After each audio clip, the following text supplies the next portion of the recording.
In recent days, tensions between the United States and Venezuela have rapidly approached a critical point, the very line beyond which any move could mean the start of open conflict.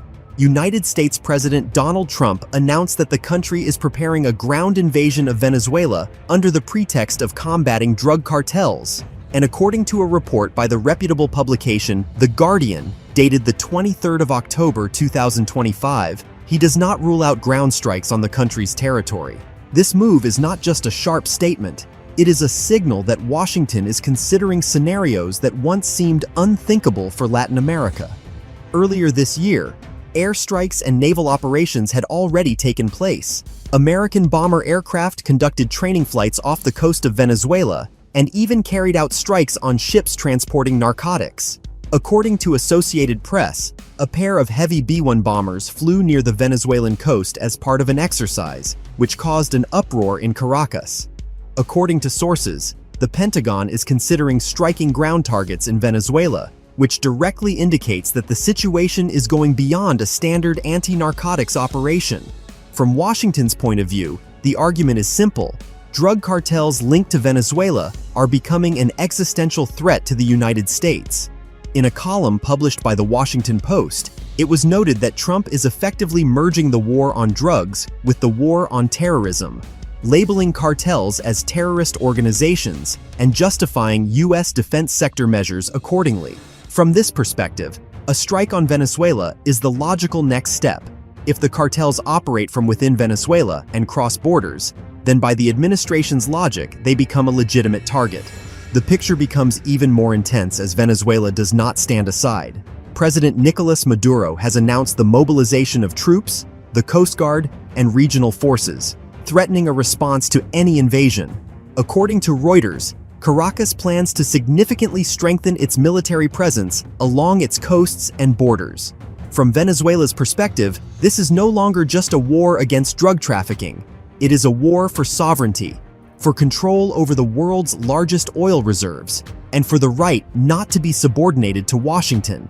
And here, another dimension opens up: China's involvement. Venezuela possesses some of the largest oil reserves in the world, and Chinese companies have invested tens of billions of dollars in oil projects across the country.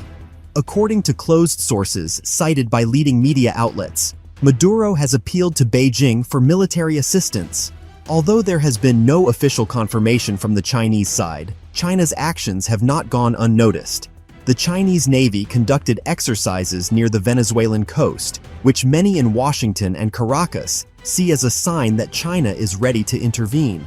Nevertheless, most analysts estimate the likelihood of direct Chinese military involvement as extremely low. Chinese forces are not yet prepared for large-scale confrontations with the United States, and their objectives are more likely diplomatic or demonstrative. Meanwhile, American and international media have begun to speculate that the war could start any day. The Guardian noted that Trump has already doubled down, stating that it is not necessary to ask Congress before striking at narco-terrorists. The United States is not merely threatening, it is redeploying forces, conducting staged exercises, launching bombers, and mobilizing special operations units. This appears to be the final stage of preparation. The key question remains: how will it all end, with an invasion or a diplomatic breakthrough? Experience shows that such crises often end in compromise, but the stakes now are extremely high. Venezuela has almost no chance of facing head-on the most powerful army in the world, but Maduro holds a few cards: China, oil wealth, and the willingness to mobilize the masses and militarize. According to sources, it is precisely this combination that makes the Americans act far more cautiously than it might seem.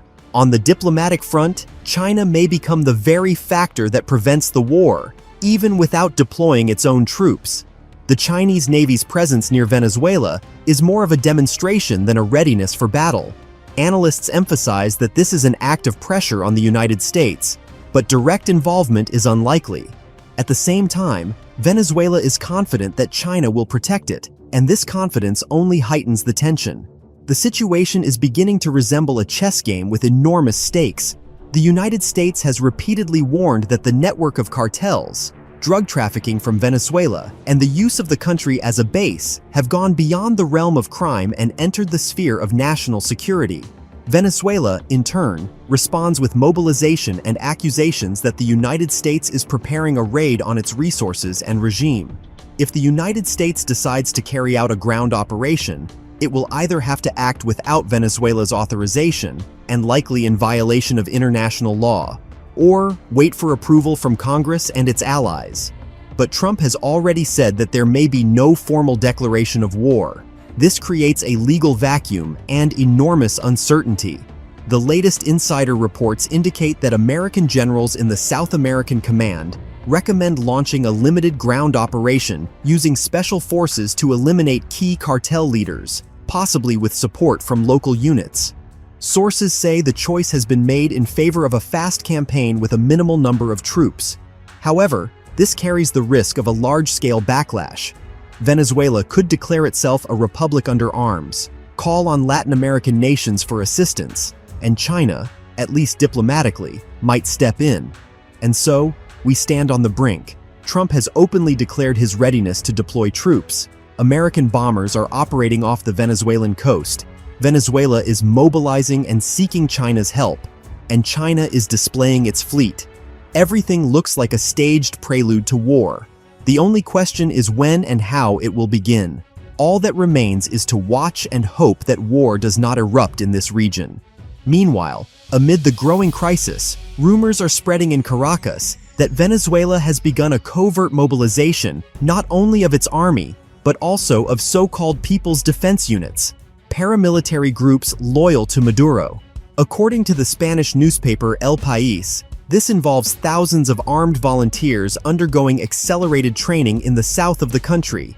Footage posted on social media, later deleted, shows field camps with Soviet and Chinese-made military equipment being deployed near the oil fields of Zulia state. Meanwhile, in Caracas itself, according to Reuters journalists, the streets remain tense but calm. Stores are open, yet lines are forming at gas stations as people prepare for any outcome.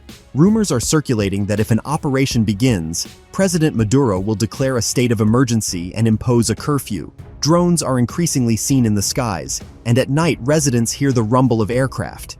It is unclear whether they are Venezuelan or reconnaissance planes.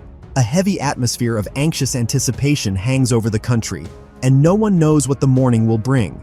According to international observers, the situation resembles the Cuban Missile Crisis of 1962. Only now the roles are reversed. The United States once again stands on the brink of direct confrontation, not with the Soviet Union, but with a new global power, China.